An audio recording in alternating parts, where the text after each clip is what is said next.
UPSC CSAT 2024 में आया हुआ ये पार्टनरशिप का सवाल देख लेते हैं। पार्टनरशिप मैंने आपको already YouTube civil services with Nilesh पे पढ़ा रखा है, वो वीडियोस नहीं देखी हैं तो आप जाके जरूर देख लीजिए, इस पे भी सवाल आते हैं।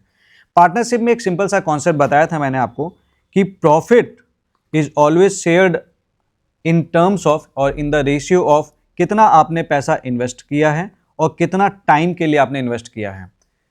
तो पार्टनरशिप में जो भी आपका प्रॉफिट की शेयरिंग होती है वो इसके बेसिस पे होती है। इस एक सिंगल फॉर्मूले पे ये क्वेश्चन किया जा सकता है। So two persons P and Q they enter into a business. P ने 14,000 रुपये क्यू से ज़्यादा इन्वेस्ट किए, बट पी ने 8 महीने के लिए इन्वेस्ट किया, क्यू ने इन्वेस्ट किया 10 महीने के लिए। पी का शेयर 400 रुपये ज़्यादा है क्यू के शेयर से out of the total profit of 2,000 rupees. So what is the capital amount contributed by P. अब पी का शेयर क्यू से ज़्यादा है 400 रुपये, तो मैं इसको सिंपल सी बात है, अगर मैं देखूं तो मैं इसको डिवाइड करने पे आऊं तो P जाहिर सी बात है इसने 1200 रुपये का प्रॉफिट हुआ होगा, Q को 800 रुपये का प्रॉफिट हुआ होगा। ये वैल्यू निकालने के लिए अगर आप Q का शेयर X मान लेते और P का शेयर ऑटोमेटिकली फिर उसके चलते हो जाता है X + 400 और इसे आप 2000 लिखते तो X की वैल्यू आपकी 800 आ जाती और वहाँ से आप ये शेयर निकाल सकते थे। दिख रहा है साफ साफ, ये जो रेशियो निकल के आया इनका जो प्रॉफिट शेयरिंग है वो दैट इज 3:2।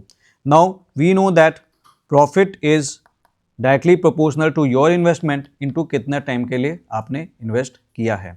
तो 3/2 is equal to, let's say Q का शेयर हमने Q मान लिया है तो इट इज Q इंटू 10 और P ने बोला है कि भाई P it has put 14,000 more than Q, तो मैं P का शेयर लिख दूंगा 14,000 प्लस Q इंटू 8। इस इक्वेशन को जब मैं सॉल्व करता हूं तो Q की वैल्यू निकल आती है 16,000 रुपीज।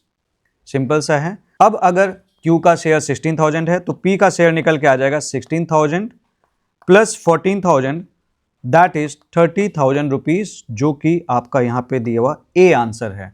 पार्टनरशिप के सवाल में सिंपल ये फॉर्मूला ध्यान रखिए, पार्टनरशिप का कोई भी सवाल आप गलत नहीं करेंगे।